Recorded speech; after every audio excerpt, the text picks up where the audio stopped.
On October the 25th, 1854, a simple bugle call sent 600 men of the British cavalry riding into history. I am Trumpeter Landry, one of the surviving trumpeters in charge of the Light Brigade at Balaclava. I am now going to sound the charge as was sounded at Balaclava on that very same bugle. The 25th of October, 1854.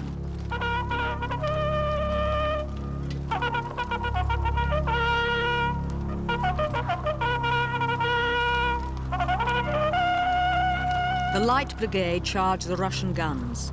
30 minutes later, 1 in 6 of them were dead. This is the story of the Crimean War, told in the words and pictures of those who were there.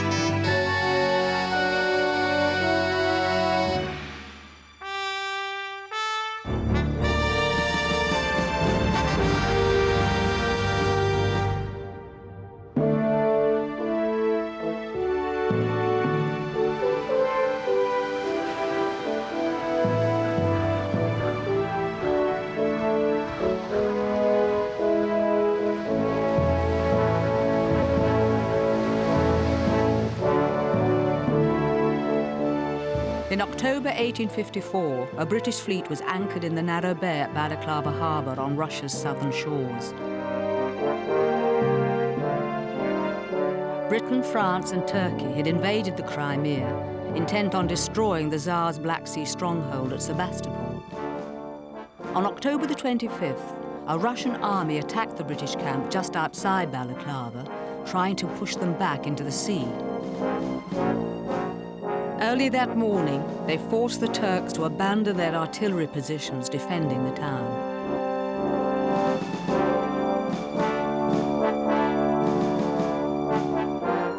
From a hilltop just outside Balaclava, the British commander, Lord Raglan, could see the Russians across the valley, dragging away the captured guns.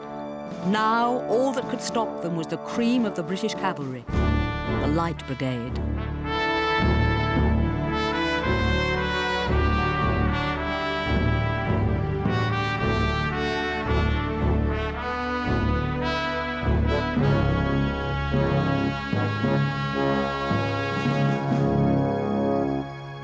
The Light Brigade down in the valley couldn't see the Turkish guns behind this hill. The only guns they could see belonged to the main Russian army at the far end of the valley. Cavalryman Albert Mitchell described what happened next. We could see the enemy had placed a number of guns across the lower part of the valley, nearly a mile and a half from us.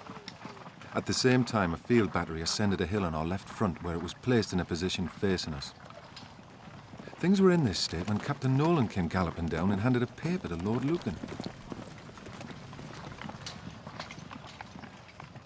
Lord Raglan wishes the cavalry to advance rapidly to the front. Follow the enemy and try to prevent the enemy carrying away the guns. Troop horse artillery may accompany. French cavalry is on your left. Immediate. Cavalry Commander Lord Lucan asked for clarification. Nolan replied, Lord Raglan's orders are that the cavalry should attack immediately. Attack, sir? Attack what? What guns, sir? There, my lord, is your enemy. There are your guns. The brigade was ordered to advance down the valley towards the main Russian position. Raglan's message had been misunderstood. A 34-year-old Irishman, William Howard Russell, the world's first war correspondent, was watching from the hillside. They swept proudly past, glittering in the morning sun in all the pride and splendor of war. We could scarcely believe the evidence of our senses. Surely that handful of men are not going to charge an army in position. Alas, it was but too true. Suddenly, Captain Nolan rode up to Light Brigade Commander Lord Cardigan. Was he trying to redirect the charge? Before he could speak, a shell splinter pierced his chest. Russian guns on both sides of the valley, as well as in the battery ahead, were now pouring a tremendous cannonade on the advancing cavalry. The Allied commanders on the heights could finally see the charge for what it was. Spectacular, but suicidal. They saw perfectly that at the end of the valley there were Russian guns waiting for them. And they thought that it was completely against all the rules of the military art to charge guns this way. So that's why the General Bosquet had this famous words, c'est magnifique, mais ce n'est pas la guerre, c'est de la folie. Madness or not, the Light Brigade was now galloping towards the guns. As we drew near, the guns in our front supplied us liberally with grape and canister, which brought down men and horses in heaps. Up to this time I was going on all right, but missed my left-hand man from my side, and thinking it might soon be my turn, offered up a short prayer. Oh Lord, protect me, and watch over my poor mother. Private Albert Mitchell. Galloping behind Mitchell was Butcher Jack Fahey, still wearing his butcher's apron and wielding his axe. Nearer and nearer we came to the dreadful battery, which kept vomiting death on us like a volcano, till I seemed to feel on me cheek the hot air from the cannon's mouth. At last we were on it. Half a dozen of us leapt in among the guns at once, and I, with one blow of my axe, brained a Russian gunner just as he was clapping the linstock to the touch-hole of his piece. Having smashed through the line of guns at the end of the valley, the Light Brigade were confronted by massed ranks of Russian cavalry. They charged again, until overwhelming numbers forced them to retreat. Lord Cardigan's dashing second-in-command, Lord George Paget, who had kept a cheroot clenched between his teeth throughout the charge, led his men back through the carnage.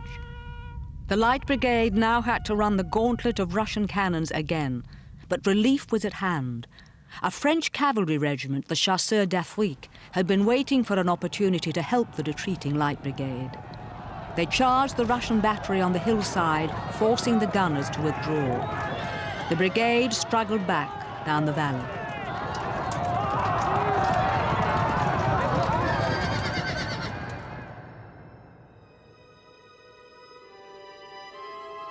Wounded men and dismounted troopers flying towards us told the sad tale.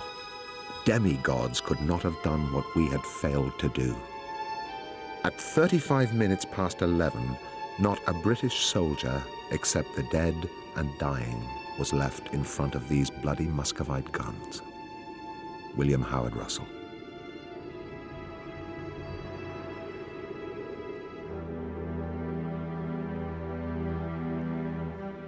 "362 horses were killed.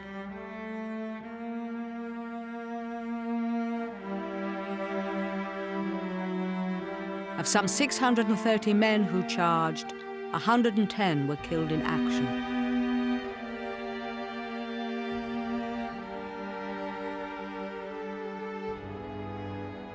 "196 were wounded, and 57 taken prisoner. For the rest of the war, the Light Brigade were to be little more than spectators. But the Russians never forgot the British courage at Balaclava, nor risked another encounter with their cavalry.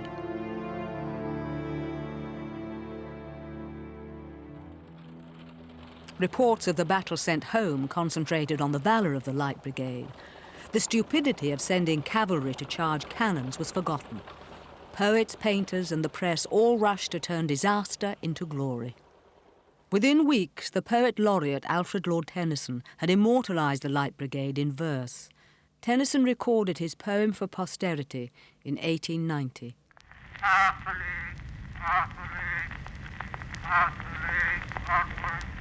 All in the valley of death rode the 600. Forward the Light Brigade. Was there a man dismayed? Not though the soldier knew someone had blundered. Theirs not to make reply, theirs not to reason why, theirs but to do and die. Into the valley of death rode the 600.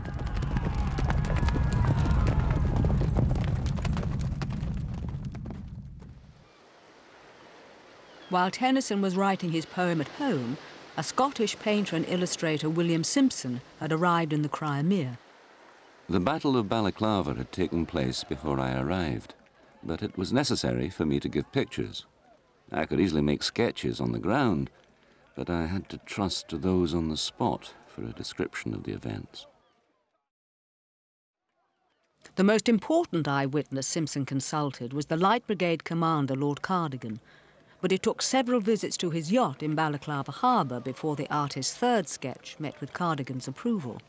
I went on board a third time and was rewarded with the warmest praise and was able to send it home with the expression of Lord Cardigan's highest admiration. The real truth was that in the last sketch I had taken greater care than in the first two to make his lordship conspicuous in the front of the brigade. Simpson's vetted watercolours received the same privileged treatment as Raglan's own dispatches from the front and were sent home on the first available ship. Though there was no censorship, William Howard Russell's reports and ordinary soldiers' letters were often delayed in Balaclava to ensure that the official version of events got home first. 2 weeks after Balaclava, the Russians, camped on the heights at Inkerman, prepared for another assault on the Allies across the valley. At 4 o'clock in the morning on November the 5th, Pyotr Alabin made a note in his diary. The rain has made thick mud, which makes our ascent more difficult. The regiments are beginning to move. Our horses are being saddled. We put the samovar on the embers of the fire and drank our fill of tea, perhaps for the last time. The regiments are standing at attention. It's time to close my diary. And will I ever open these precious pages again? The Russian plan was to steal across the river at dawn and advance up the hill to attack the British batteries, while a continuous barrage from inside Sevastopol distracted the French. Once again, the British were unprepared. Russian guns were devastating the British camp before the Allies even knew what was happening. The men of the division had just returned off trench duty, and some were preparing breakfast. Others enjoying a short sleep, but were soon aroused by a rough salute from the enemy's guns ploughing up the ground and tearing the tents down about their ears, and the poor fellows, half of them naked under the blankets. Sergeant Richard Barnum, 2nd Division. The 2nd Division's commander was General Pennyfather, whose rule of thumb in battle was, whenever you see a head, hit it. This was good advice for a battle of skirmishes, fought in thick fog and on ground covered with dense scrub. 28-year-old Captain Henry Clifford was with a group which hurried to Pennyfather's support. In a letter home, he wrote, Dear friends and relations, at daybreak, fire of musketry was heard to our extreme right. On reaching the ground of the 2nd Division, it was evident from the roll of musketry the enemy was in great force and had driven back our pickets. Most unfortunately, the weather was very foggy, and we could only be guided by the sound of the firing. Suddenly, Clifford saw a large group of Russians emerging from the fog, only 15 yards away. It was a moment or two before I could make General Buller believe they were Russians. In God's name, I said, fix bayonets and charge. He gave the order, and in another moment we were hand to hand with them. I drew my sword and cut off one man's arm who was in the act of bayoneting me, and a second, seeing it, turned round and was in the act of running out of my way when I hit him over the back of the neck and laid him dead at my feet. I saw one poor fellow's head carried away by a shot, and some 10 or a dozen blown into the air by a shell.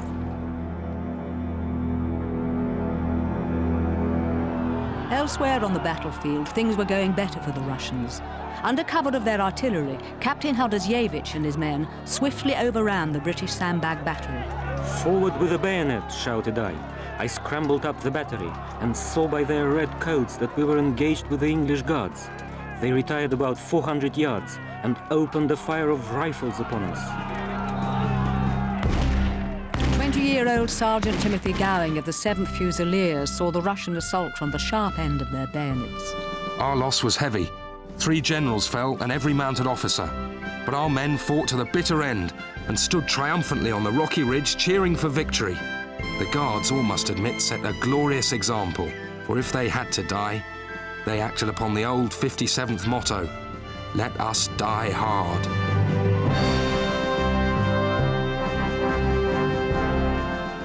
British officers on horseback made easy targets, and the high rank of many of the casualties convinced the Russians that victory was at hand. Early that morning, when General Bosquet first heard firing, he had offered French assistance to General Cathcart and Lord George Brown. This had been politely refused. With Cathcart now dead and Brown badly wounded, Bosquet decided to act anyway. Sweating, our uniforms sticking to our backs with the rain, we chased each other through the bush, and vlam! Someone got hit with the butt of a rifle, and vlam!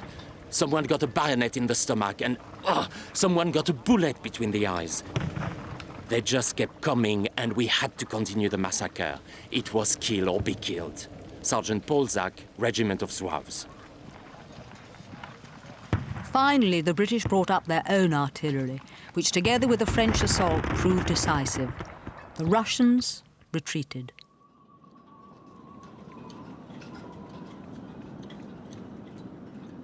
General Bosquet described the abandoned sandbag battery as an abattoir. The battle had lasted 8 hours, and 10,000 Russians lay dead.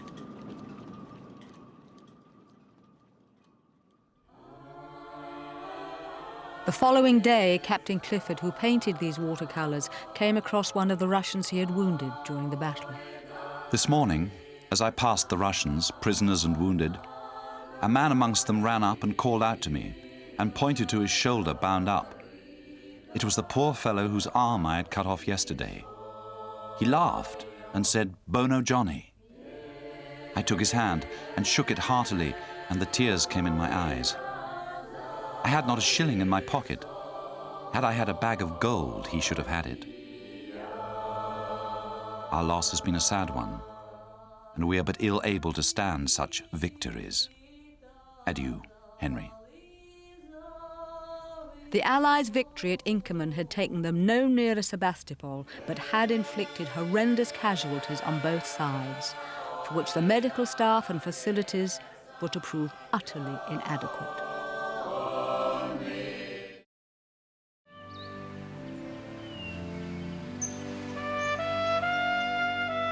Already thousands had died of disease and on the battlefield, and yet the British had very little in the way of organised medicine for the growing numbers of sick and wounded.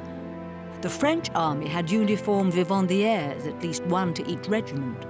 The vivandières looked after the rations and repaired the men's clothes, as well as tending the sick and wounded. The British had no equivalent. Each regiment had been allowed to bring out 6 wives per 100 married men, but such women were neither uniformed, trained, nor paid. Some managed to eke out a living doing laundry, but many ended up needing nursing themselves. Fanny Jubilee, the 24-year-old wife of a well-to-do cavalry officer, was shocked at the British situation. We have no ambulance wagons. They are nearly all broken down, or the mules are dead, or the drivers are dead or dead drunk, as well one as the other as far as usefulness goes. The French have provided transports for us for some time. Why cannot we tend to our own sick? Why are we so helpless and so broken down? Worse still, the main British hospital was housed in a filthy barracks at Scutari in Turkey, 3 or 4 days by ship from the Allied base at Balaclava. But one woman in London who had been following the war in the press was determined to do something to help. Florence Nightingale was the 34-year-old manager of a women's hospital in Harley Street, London. She wrote to the government proposing a private expedition to Scutari.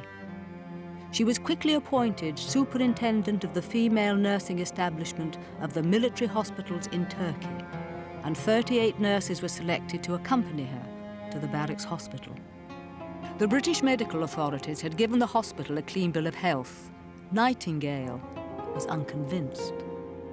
Barrack Hospital, Scutari, 25th of November. When we came here, there was neither basin, towel, nor soap in the wards, nor any means of personal cleanliness for the wounded, except the following. 30 were to be bathed every night, but this does not do more than include a washing once in 80 days for 2,300 men. The consequences of all this are fever, cholera, gangrene, lice, bugs, fleas, from the using of one sponge in many wounds. With the funds at her disposal, she bought soap and basins and organised the complete cleaning of the hospital. Every day she paced the miles of corridors, then returned to her room writing letters full of new requests to the authorities at home. January the 8th, 1855. The fact is that I am now clothing the British Army. The sick were re-embarked at Balaclava for these hospitals without recovering their kits, also half naked besides. And when discharged from here, they carry off, small blame to them, even my knives and forks, shirts, of course, and hospital clothing also.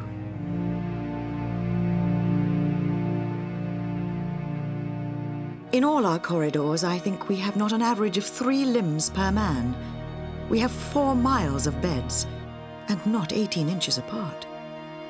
Yet in the midst of this appalling horror, we are steeped up to our necks in blood. There is good. As I went my night rounds among the newly wounded, there was not one murmur, not one groan. The strictest discipline, the most absolute silence and quiet prevailed. Only the step of the sentry. The poor fellows bear pain and mutilation with unshrinking heroism, and die, or are cut up without a complaint.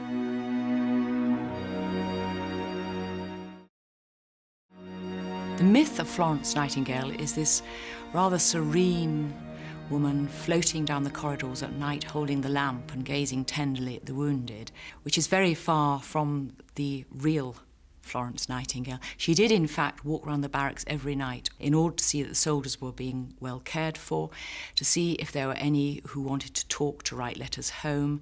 She took a very close interest in them, but she wasn't this ethereal figure. She was a very practical woman. She liked to do some nursing, but that she knew that that was not what her great skill was. She was able to cajole and threaten the orderlies so they kept the place clean in a way it never had been before. She was able to persuade the doctors that they had thought of the changes themselves. She was above all a brilliant administrator. As cleaning became the nurse's main duty, Welsh nurse Elizabeth Davis was one of several who felt they could be more useful in a strictly medical role nearer the front. Against Florence's wishes, she left Scutari and went to Balaclava. One soldier there had been wounded at Alma by a shot which passed through his left breast above the heart and came out below the shoulder blade. His wound had not been dressed for 5 weeks, and I took at least a quart of maggots from it. From many other patients, I removed them in handfuls. When the wounds were regularly attended to, these men soon got well. I do not believe that maggots ever occur in cases where the wounds are properly cleansed and dressed. I always consider their presence as proof of neglect. Interestingly enough, at the same time as Florence Nightingale was collecting her nurses in London, in Russia there was a realisation that nothing was being done for the wounded in Sevastopol. So one of the Grand Duchesses set up a group known as the Sisters of Mercy, who were taken to Sevastopol to nurse the wounded there. They arrived after Florence Nightingale had arrived, but they were able to have a more immediate effect probably than Florence Nightingale did, because they were on the spot. They actually went down and looked after the wounded on the battlefield. Russia's top surgeon, Nikolai Pirogov, was invited to take charge. Like Nightingale, Pirogov was convinced that administration, not medicine, plays the major role in helping the sick and wounded. I spend from 8 in the morning until 6 at night in the hospital, where the blood flows in rivers. Arriving in Sevastopol 18 days after Inkerman, I found over 2,000 wounded, all lumped together lying on dirty mattresses, soaked with blood. Who do they take these soldiers for? Who will fight well when he is convinced that the wounded will be thrown down like dogs? Surgical operations were performed simultaneously on 3 operating tables. Pirogov could complete an amputation in 7 minutes, undertaking or supervising some 5,000 operations in 10 months. Russian nurse Yekaterina Bakunina served with Birokov in the Nobles' Assembly, working long hours in the operating rooms. In one letter, she describes a typical night. Everything in the grand hall was ready. Glasses, vodka, the samovar was boiling. At 11 p.m. we heard the sounds of firing, and immediately the main ceremonial doors were thrown open, and then the words would ring out. "This one to Nikolaevsky battery." That meant he was slightly wounded. This one to remain here. That meant there would be an amputation. This one to the Guschen house. That meant there was no hope.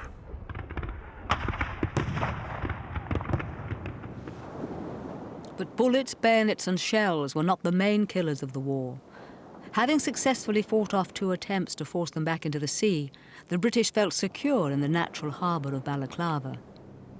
But they had reckoned without the weather.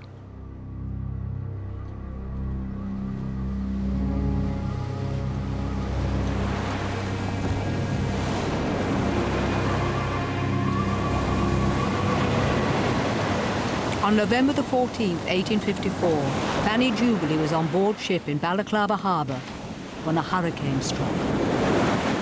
Ships were crushing and crowding together, all adrift, all breaking and grinding each other to pieces. By 10 o'clock, we heard the most frightful rackles going on amongst the ships at anchor, and some of the party started for the rocks. The next tidings were that the Prince, the Resolute, and the Rip Van Winkle, the Wanderer, the Progress, and a foreign bark had all gone down, and out of the whole, not a dozen people saved. 21 British ships and 14 French ships went down in the storm.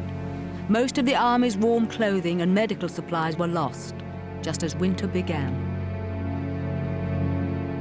Lieutenant Richard Llewellyn of the 46th Foot had arrived in Balaclava aboard the Prince with 600 reinforcements for his regiment only a week before. They were now camped out with 25,000 other British soldiers in their summer tents across the plain above Sevastopol. November the 15th. Nothing could stand before the full force of the wind. Clothing, pots and kettles and men in pursuit were whirled away. 8 men of my regiment died during the day, and 150 were obliged to go sick. The Prince has been dashed to pieces against the rocks, and her cargo, which included 42,000 greatcoats and large store of winter clothing, medicines and ammunition, entirely lost. The authorities say they would sooner have lost 2 regiments. In fact, the approaching winter would cost the British far more than 2 regiments. Supplies which weren't sunk in the storm were left rotting in Balaclava harbour, as a combination of impassably muddy roads and chronic inefficiency prevented their delivery to the front. 2 days later, Lieutenant Llewellyn made another note in his journal. November the 17th. I rode to Balaclava today through a sea of mud in which the British Army waded to and fro, on foot or ponyback, driving arabas, oxen, mules, dromedaries, engaged in the hopeless task of getting daily food to camp. Here a commissariat wagon had overturned in the mud the day's rations of a regiment. There, a huge gun lay on its side and blocked the way. All the way down, the track was haunted by a string of mules bearing the daily quota of sick men to Scutari, and marked by the bodies of the animals that have died in harness. Fanny Jubilee watched with alarm as the British base deteriorated. If anyone should ever wish to erect a model Balaclava in England, I will tell him the ingredients necessary. Take a village of ruined houses in the extremest state of all imaginable dirt, allow the rain to pour in until the place is a swamp of filth ankle deep, catch about 1,000 sick Turks with the plague and cram them into houses indiscriminately. Kill about 100 a day and bury them so as to be scarcely covered with earth, leaving them to rot at leisure. Collect from the water all the offal of the animals slaughtered, together with the occasional floating human body, and stew them all together in a narrow harbour, and you will have a tolerable imitation of the real essence of Balaclava. As the weather worsened and autumn turned into winter, the British Army found itself bogged down in bureaucracy. The commissariat, which was in charge of providing food and equipment and clothing for the soldiers, was a branch of the Treasury, so that it was always trying to save money. And they had also taken on, as employees, hidebound officials who had no flexibility at all and would allow nothing to be handed out unless they had received forms, often in duplicate, perhaps triplicate. And so it was really curtailed by a series of rules and regulations, which unfortunately the people running it were too unimaginative to think they could break. With animal fodder among the supplies left to rot in Balaclava harbour, the starving horses were reduced to eating each other's tails. For the men without adequate rations or warm clothing, trench duty was a nightmare in the long hours of sniper fire and occasional shelling. December the 6th. Today we count 160 dead out of the 600 men of our regiment who landed a month since. The men have been 5 nights out of 7 in the trenches. All the regiment, not incapacitated by sickness, went into the trenches last night. Returning this morning, they were at once, and without breakfast, sent down to Balaclava on fatigue to carry up bags of biscuits on their backs, whence they are now returning just in time to go into the trenches again tonight. Our men are being worked and starved to death. Their feeble stomachs reject the ration of greasy pork, and we have never got the sugar, rice, or vegetables to which we are entitled. Take with this that the men are usually wet through, that their clothes are torn to pieces, and their wretched government boots soleless, and we have sufficient reason for the death rate. Lieutenant Richard Llewellyn. Many soldiers simply froze to death in their trenches and were only discovered by the next shift. Others were bayoneted where they had fallen asleep from exhaustion while on duty. Indeed, the Russians believed that winter was their strongest ally. As naval officer Pyotr Leslie put it, "We've got a real Russian winter. There has been such a big snowfall that it comes above the knee, and to add to it there are frosts at night. There hasn't been such a winter in Sevastopol for a long time. We don't know how to thank God for such weather. It is very unpleasant for our enemy. Of those who have surrendered to us, there hasn't been one whose hands or feet haven't been frostbitten. Our soldiers and sailors are just saying, let the Russian winter get its teeth into the English."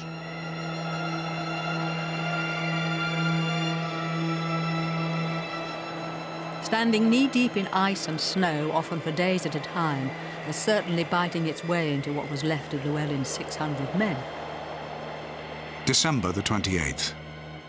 Our regiment is now reduced to 60 duty men. Many have been frozen to death and crippled with frostbite. At Balaclava Hospital, Welsh nurse Elizabeth Davis described the first cases of frostbite she saw in the Crimea. The toes of both the man's feet fell off with the bandages. The hand of another man fell off at the wrist. It was a fortnight to 6 weeks since the wounds of many of the men had been looked at and dressed. Of the 3 privates in this picture, William Young on the left was the only one wounded in combat. Henry Burland in the centre suffered frostbite in the trenches. He had his feet amputated at Scutari and his legs at Portsmouth. John Connery on the far right survived the battles of the Alma and Inkerman unscathed, but suffered 3 amputations for frostbite. Many senior officers simply went home for the winter on so-called urgent private affairs. Fanny Jubilee noted in her journal, "Lord George Paget is gone home. 38 other officers, profiting by his example, have sent in their papers." While such fair-weather soldiers were warming themselves in their London clubs, some of the rank and file were being flogged for cowardice or shot for desertion. Paget, however, found himself snubbed in his club and returned to the Crimea in the spring. But by then, thousands of his fellow soldiers were no longer alive to greet him. Some images of the war that reached London conveyed the misery of conditions in the field, but others were heavily idealised. Captain Frederick Dallas of the 46th Fort indignantly noticed, "An illustrated newspaper with pictures of us here, only dressed as we ought to be, not as we are. I can assure you that to this date, the 12th of January, we have neither the huts, fur hats, boots, or anything in the picture." It would be months before such Crimean knitwear as the so-called Balaclava woolen helmet and the cardigan were to arrive in the British camp. The best the men could do was to grow their own head warmers. The Punch cartoon view of the situation ran, "Well, Jack, here's good news from home. We're going to have a medal." "Well, that's very kind. Maybe one of these days we'll have a coat to stick it on." As conditions and morale declined, Captain Dallas watched the British commanding officer with contempt. Lord Raglan rode up on a sleek horse a day or two ago, and all he remarked was, "The artillery horses appear insufficiently clad." God forgive him. 2 months ago, he could have got as many ships as he wished and loaded them with wood, with mules from Constantinople, with forage, with in fact every preparation for fighting against winter. But no, nothing was done. He rides rarely through the middle of the camp. The soldiers don't know who he is, and the officers run away to avoid having to salute him. The winter conditions were nobody's fault, but the commissariat were supposed to provide rations and warm clothing, and had they done so, the effects of the winter would have been very, very much less severe than they were. The responsibility was with the Commissary General, Filder, and behind him, of course, was Raglan, and Raglan must take the ultimate responsibility. There's no doubt in my mind that if the Duke of Wellington had been alive and had been Commander-in-Chief there, then Filder, the Commissary General, would have swung from the gallows. If Raglan couldn't see the problem, the Times could. The noblest army ever sent from these shores has been sacrificed to the grossest mismanagement.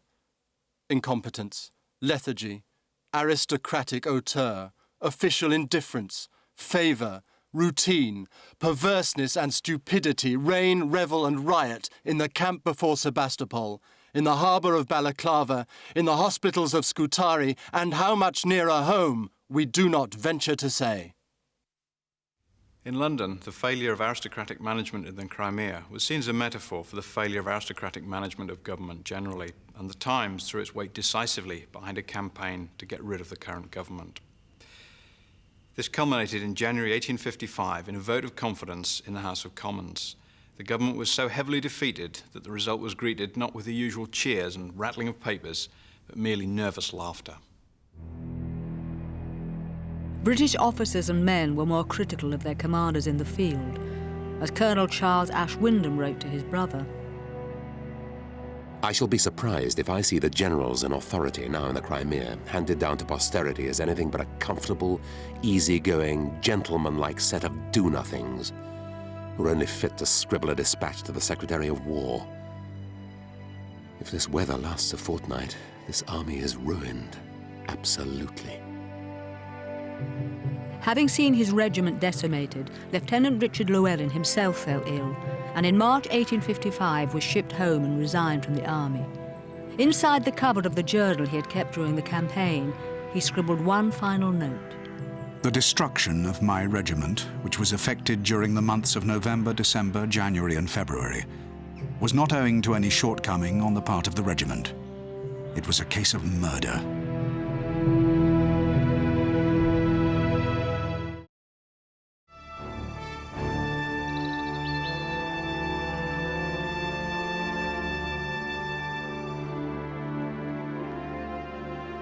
By February 1855, as the siege entered its 4th month, the Allied camp had moved 8 miles closer to Sevastopol.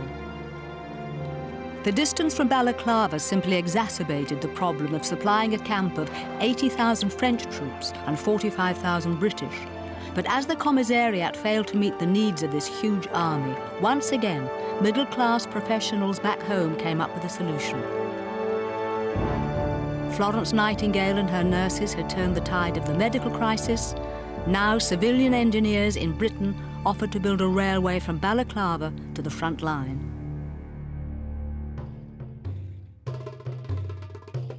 The Turks provided 200 Montenegrin and Croatian labourers from the far-flung outposts of their Ottoman Empire to prepare the ground. At the beginning of February, they were joined by 500 skilled navvies who arrived from Britain to lay the track.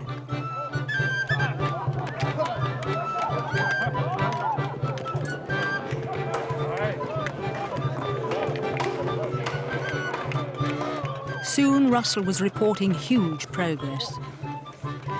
The navvies are working away heartily, pulling down the rackety houses near the post office at Balaclava so as to form the terminus of the Grand Crimean Central Railway, with branch line to Sevastopol. They have landed a large quantity of barrows, beams, rails, spades, shovels, picks, and other materials. On February the 8th, the navvies started to lay the first rails. I was astonished to see the progress of the railway. The navvies work famously and do more work in a day than a regiment of English soldiers do in a week. To be sure, the navvies have yet in them the stamina of English living, which has long since been worked out of our poor fellows. Captain Henry Clifford. On February the 23rd, the first load of commissariat stores was carried from Balaclava to the British camp. A fortnight later, the photographer Roger Fenton arrived in Balaclava. Fenton was the 36-year-old son of an MP and a founder member of the Royal Photographic Society. On reading of the war, he was keen to go and see for himself. I resolved to go at once to the front and take Sevastopol by photography. Fenton had photographed the royal family, and this connection eased his introduction to the High Command in the Crimea. It may also have inclined him to a less critical portrait of the war than he had read in the papers. Everything seems in much better order than the Times led me to expect. There's great activity with the railway workers. Here, a stationary engine is being erected to drag bricks up the hill, where the road is at present steep, and huts are growing up very fast for the timekeeper and workmen. Among the supplies belatedly arriving in the camp was winter clothing. Fenton persuaded some of the officers to dress up in it for his camera. By the time it arrived, however, it was far too warm to wear. Once again, the commissariat had done too little, too late. The Russians inside Sevastopol were also receiving supplies and reinforcements. One new arrival was a 26-year-old artillery officer, Leo Tolstoy. In a letter to his brother, he wrote, Dear Sergei, I'll give you an idea of the state of our affairs in Sevastopol. The town is besieged from one side, the south, where we had no fortifications when the enemy approached it. Now we have more than 500 big caliber guns on this side, and several lines of earthworks, positively impregnable. I spent a week in the fortress, and the last day used to lose my way among these labyrinths of batteries, as though in a forest. The enemy can't get any further. At the slightest advance, he's showered with a hailstorm of missiles.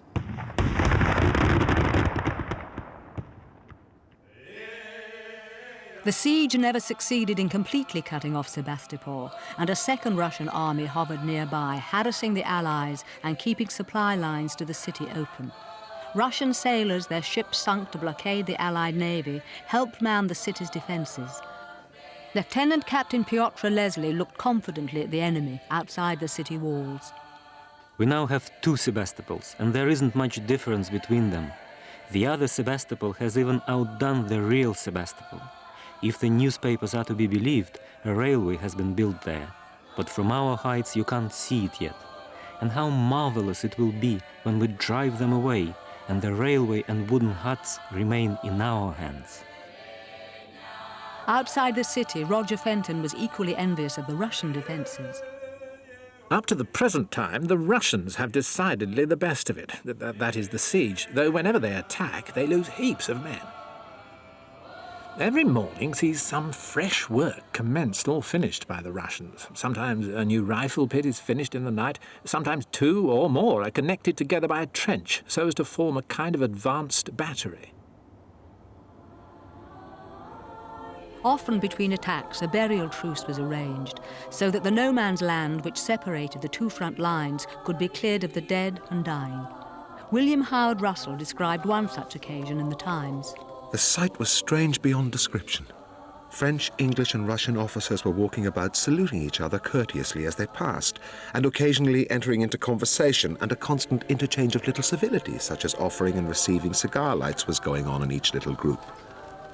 But while all this civility was going on, we were walking among the dead, over blood-stained ground, covered with evidence of the recent fight, and through the midst of the crowd stalked a solemn procession of soldiers bearing their departed comrades to their long home. After such brief respites, trench warfare resumed with a vengeance. Captain Hugh Hibbert of the 7th Fusiliers likened the men going down to the trenches to sheep en route for the slaughterhouse.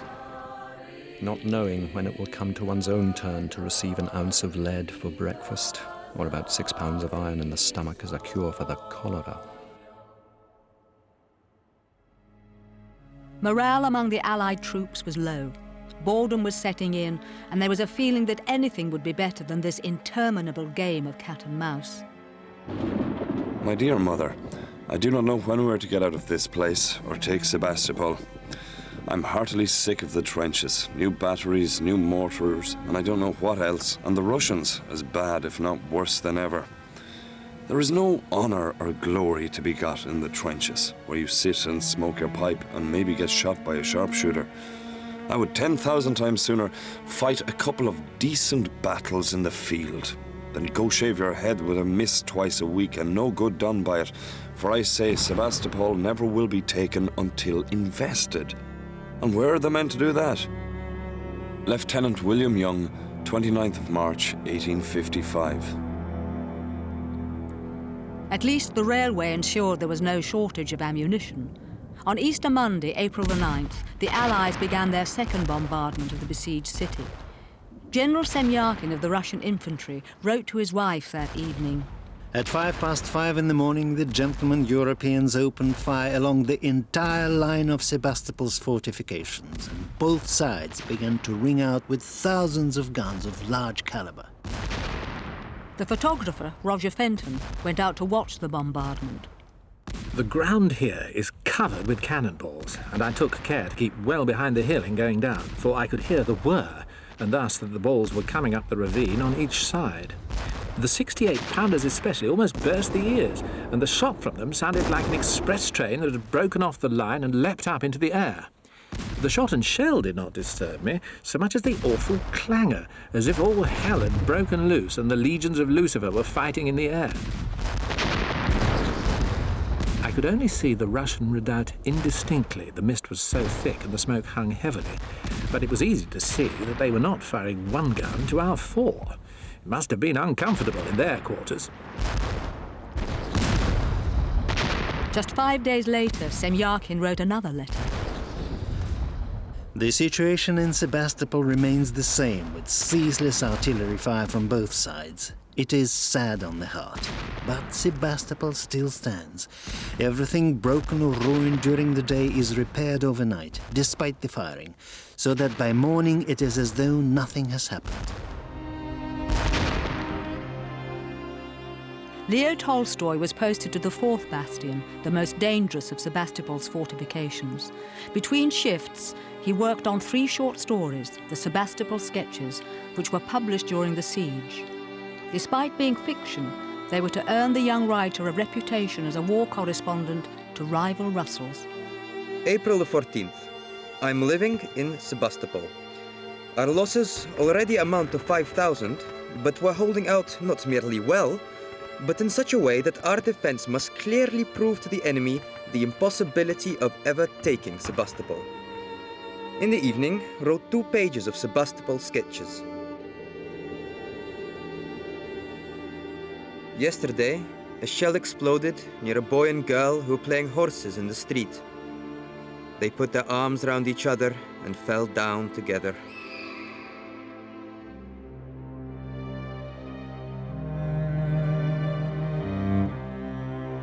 The war had become a stalemate. Sevastopol had been under siege for 6 months with no end in sight for either side. Tolstoy began writing his second story of the siege, Sevastopol in May. 6 months have now passed since the first cannonball came hurtling over from the bastions of Sevastopol to churn up the earth on the enemy's works. Ever since then, thousands of shells, cannonballs and bullets have been fired from the bastions of the enemy trenches and from those trenches back at the bastions, and the angel of death has hovered ceaselessly above them. But the dispute which the diplomats have failed to settle is proving to be even less amenable to settlement by means of gunpowder and human blood. Britain and France had been at war with Russia for a year, but the war was to continue for another 12 months.